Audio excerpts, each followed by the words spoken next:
حزب سختی کا جب دور آیا تھا تو جناب ملک نور محمد عوان صاحب نے اپنی مالی فزیکلی ساری پوزیشنوں کے ساتھ مسلم لیگ کا ساتھ دیا، اور میں سمجھتا ہوں کہ یہ بڑے اعزاز کی بات ہے کہ اتنے کمیٹڈ ہو کے ایک آدمی کے ساتھ شیخ احسن محمود صاحب کے ساتھ جس طرح انہوں نے مسلم لیگ نون اپنا سیاسی سفر جاری رکھا، یہ ایک اعزاز سے کام نہیں ہے، کیونکہ ہم لوگ پچھلے 20 سال سے ادھر رہ رہے ہیں، کوئی 18 سال سے، کوئی 15 سال سے، اور جاپان کے اندر میں نے دیکھا ہے کہ کمیٹڈ لوگ بہت کم ہیں۔ تو ملک نور محمد عوان صاحب، اللہ تعالیٰ ان کو زندگی عطا کرے، طاقت دے، ہمت دے، ایسے مسلم لیگ نون کی خدمت کرنے کی توفیق عطا فرمائے۔ پاکستانی جو سیاست ہے ان کو پاکستان سیاست میں ایسے لوگوں کی کمی ہے، ایسے لوگ ہونے چاہیے جو کمیٹڈ ہوں کسی بھی کاز کے ساتھ۔ کم از کم انہوں نے اپنے مسلم لیگ نون کے ساتھ جو اپنی کمٹمنٹ دکھائی ہے، میرے خیال سے یہ سنہری روپ میں انشاءاللہ لکھی جائے گی۔ تو میں دعوت دوں گا جناب ملک نور محمد عوان، جو ہمارے سینئر نائب صدر اور قائم مقام صدر جناب ملک نور محمد عوان صاحب۔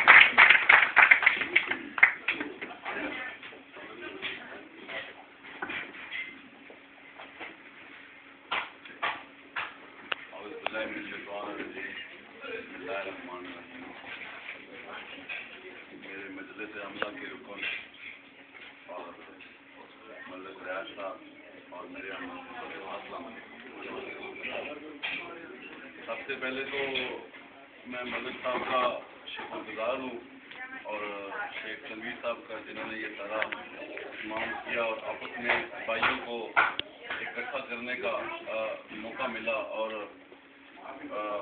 میاں سلیم صاحب نے بھی جو اور شیخ فیاض صاحب نے بھی جو اوارڈ دیا، اس میں انہوں نے ایک اپنا سارے دوستوں کو مشورہ کیا کہ ملک صاحب یہ کیسے آپس میں ہم کو اکٹھے ہوں اور مسلم لیگ نون کے اور باقی دوست بھی ہمارے ہیں، تو اس طرح ہم اپنا پروگرام رکھ رہے ہیں، تو بڑی خوشی ہوئی۔ اصل میں بات یہ ہے کہ ہمارا یہاں پہ اکٹھا ہونا یہ کہ ویسے نہیں ہے، ہم اتنے دور سے ایک دوسرے کو بیٹھتے ہیں، گپ شپ لگاتے ہیں اور کھانا کھا کے چلے جاتے ہیں، یہ بات نہیں ہے۔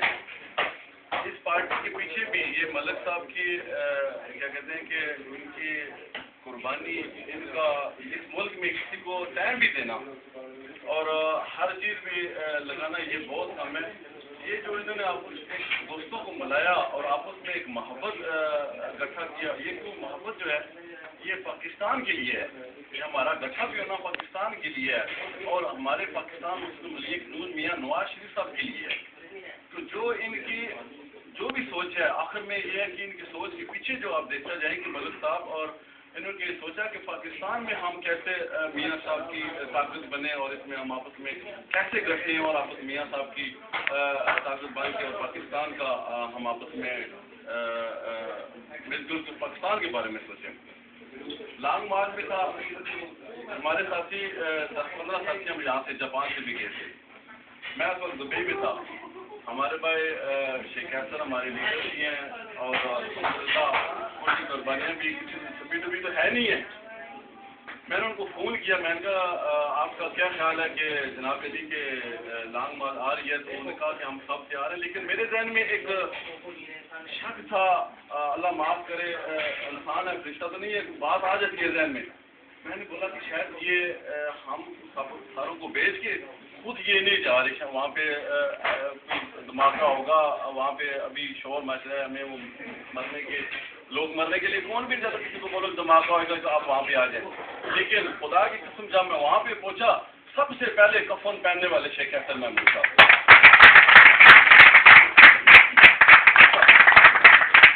وہ کس لیے؟ جب انہوں نے یہ دیکھا کہ میرے ساتھی دیکھیں انسان کا کام بھی ٹھیک ہو، پیسہ بھی ہو، اور سب سے دیکھیں کہ وہ ماں باپ کی ایک ہی اولاد، ایک ہی وہ بھائی ہیں، کوئی اور بھائی، ہم سب ان کے بھائی ہیں، لیکن ان کا اکیلا بھائی ہے، لیکن وہ کیوں تھا؟ وہ پاکستان کے لیے تھا۔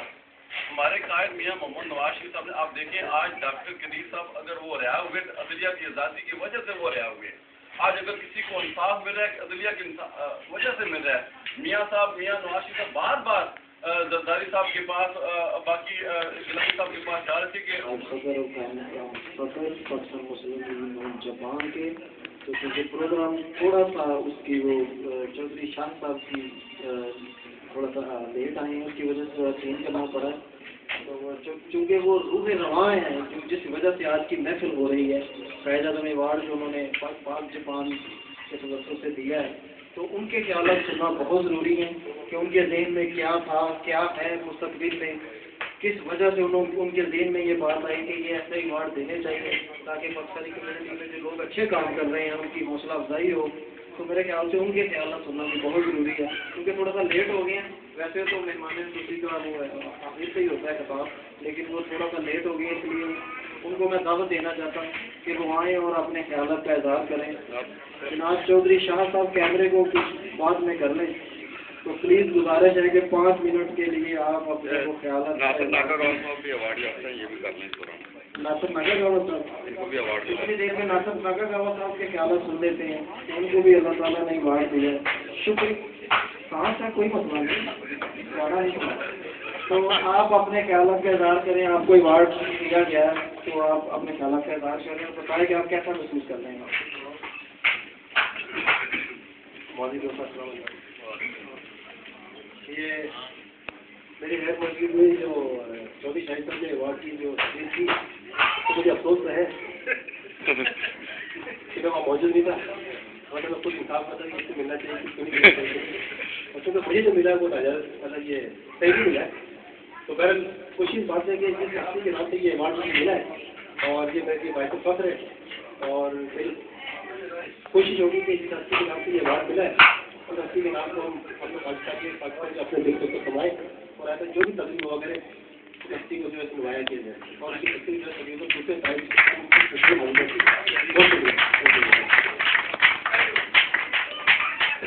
سانس پھوٹی ہوئی ہو تو تقریر کے بھی نو مطلب نکل آتے ہیں. انہوں نے کہا تھا کہ مجھے افسوس ہے کہ میں نہیں تھا، تو میاں صاحب نے مطلب لے لیا کہ اور کچھ. پھر ان کی چونکہ سانس بھولی ہوئی تھی، انہوں نے کہا میں پاکستان میں تھا. پوری گل سن لیا کرو پھر ہتھیار کرو. تو وہ سانس بھولی ہوئی تھی، یہ مطلب نہیں تھا کہ ان کو افسوس ہوا ہے، ان کا مطلب یہ تھا کہ میں شرکت نہیں کر سکا.